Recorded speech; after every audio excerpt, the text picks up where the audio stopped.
Could the ATF be coming to your door next? You're going to want to hear this story. Guys and gals, thanks for coming back to the channel. I appreciate your time. Thank you for watching. This story took place in Delaware, and I'm going to have a link down below to the story done by Lee Williams in AmmoLand. It dropped today, and he did a phenomenal job. I'll set the stage here, and then we'll watch some Ring camera footage. Gentleman was home, and he was alerted by his cameras that there was motion detection. Something was going on. He turned on his cameras and saw 3 men approaching his house, and noticed that they were wearing body armor, armed.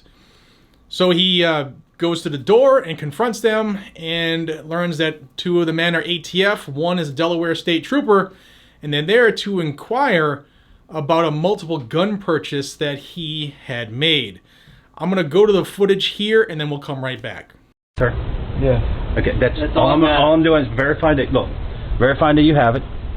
You got 2 different purchases. Okay. If you have them, I'm out of here. That's how quick it is. Yeah.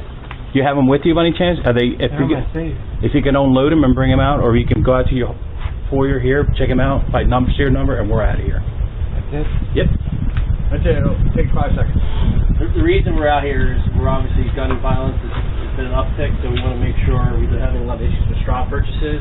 So one of the things indicators that we get is somebody makes like a large gun purchase, and then a lot of times we've been there like, oh, those guns got taken. We're like, so the idea is when you purchase more than 2 guns at a time, it generates a multiple sale report. And it comes to us, and we have to check them out. Okay. That's all that is. He did nothing wrong. Did absolutely 0. I noticed that you were stopped in Philly, though, right, with one of your guns? we'll wait. Do you feel more comfortable? I'm okay. I didn't expect. Oh no! Listen, it just came up. I'm telling you. That's why we came here. Look, there's an email from the federal side saying, hey, can you make sure this guy's got his gun? Okay. Now, if you recently just purchased a whole bunch of guns, if we can look at them and just scratch them off, and that way, because I know we're going to see this again. Yeah, we can just write which ones you just bought, and so we save a trip from coming back. We can just confirm that you have them. Right. Okay. Yeah. I'll go get them. Okay. Okay. We will wait out here. Okay. We will stay out here. Okay. You can lock yourself in there. My little boy in there and my wife. Yeah, no. Listen, I understand. We'll stay out here. No big deal. That's fine. All right. We'll stay out here. All right.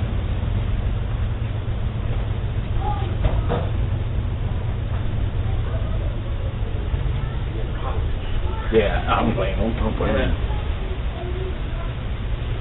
Now, watching this infuriated me, and I hope it infuriates you as well. So first off, they're there to check on a multiple purchase transaction, looking to make sure he's not straw purchasing.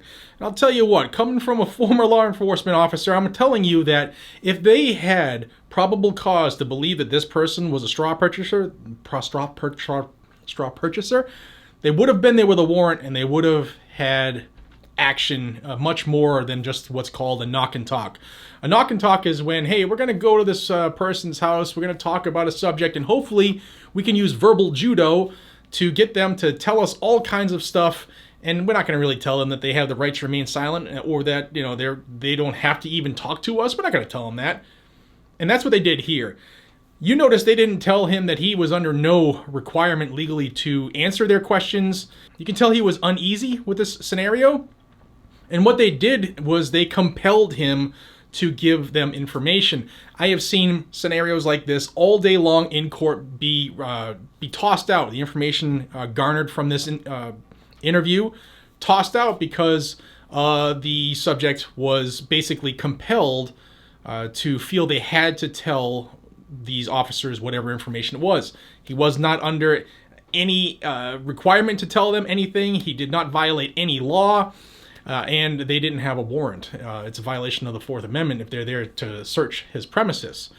So get that out. He didn't have to say anything. He could have consulted an attorney, could have just shut the door and said, friggin' beat it, boys. But, you know, like most law-abiding gun owners, he wanted to give them information to prove that he didn't do anything wrong. So he did give them information. He did come out with one of the rifles they were looking for. They scratched it off their list and said that was it. They were all set, and they left. They didn't need any more information. But just the way they're questioning, the method of their questioning, more than one person. There was 3 people versus 1. That's an intimidation factor. Those are all things that in court would say, most judges would say that this person was compelled to give that information, and he didn't give that information free and voluntarily. Now the next question is, why would the ATF come to his house if he bought 2 guns lawfully and legally? Well, the Gun Control Act in 1968 put all this into play. If you buy more than 1 gun per transaction, that information by the FFL, it has to be reported. It has to be reported to the ATF. The ATF home inspections gets it, as well as the ATF field offices and local law enforcement. And most of the time, they never follow up on it. Now, interestingly enough, a Washington Post story done last July might shed some light on this, and Lee Williams alludes to this in his piece as well. Going forward, officials said, U.S. attorneys' offices and ATF agents will seek to prosecute more straw purchasers, focusing not only on major cities, but also the neighboring towns and states that supply many of the guns used in crimes, including along the Interstate 95 corridor and in Indiana, Nevada, and Arizona. And Delaware is part of the I-95 corridor. So is this more pressure from Joe Biden? Is this just the ATF doing what the Gun Control Act allows them to do? Who knows? Well, put yourself in this gentleman's shoes. Here's his quote on screen. He said, "I was embarrassed. My neighbors saw the whole thing. Guys in these police vests standing in my yard. I was really uncomfortable. I felt really confused, like I was in some way being accused of something even though I didn't commit a crime. It was quite embarrassing. I knew they couldn't come in, but I didn't know what to do. I didn't want to get put on some watch list. We just got new gun laws here. I don't want them coming back again. I feel like they were invading my privacy." So what do? You don't talk to them. I mean, you can if you really want to, but I'll tell you that police officers, no matter what level, when they're talking to you about a potential straw purchase, anything you say can and will be used against you in a court of law. Even if you think that you're just telling them something they want to know, it can always be misconstrued. And remember, consent can be taken back. If you consent to talk to them and give them information, you can always stop. Now they'll say, "Oh, well, how's that going to look if, you start talking and then you stop?" Well, that's you exercising your rights, and you can do that. I always recommend, if ATF shows up at your door, state police shows up at your door, and they're asking about gun purchases, and you know you did the right thing, maybe tell them to come back with either a warrant, or tell them you can wait outside until I can talk to my attorney. Both of which you're lawfully able to do. Now, Lee Williams did reach out to the ATF, specifically the resident agent in charge in the Wilmington, Delaware field office, and they haven't responded to his inquiries. He also reached out to the public information officers at the ATF Baltimore Field Division, as well as the Washington, D.C. headquarters, and they're not responding. He then reached out to the Delaware State Police, because there was a trooper on scene, and they're not really wanting to talk about it either. In fact, on screen, here's a quote from the Delaware State Police Public Information Officer Supervisor, Sergeant India Sturgis, who said, "It sounds like your questions would be more appropriately suited for ATF. Please contact them with questions you have about straw purchases of firearms." Well, no. He specifically wants information about why your trooper was on scene and what they were doing. Guys and gals, this administration, if this was done purposely under direct order, or there's more pressure being applied by the administration, it's bad. So just know what your rights are. Understand that you have rights and you don't have to talk to police. And remember, you don't have to let them inside. Now, if they have a warrant, then, let them inside and deal with things after the fact.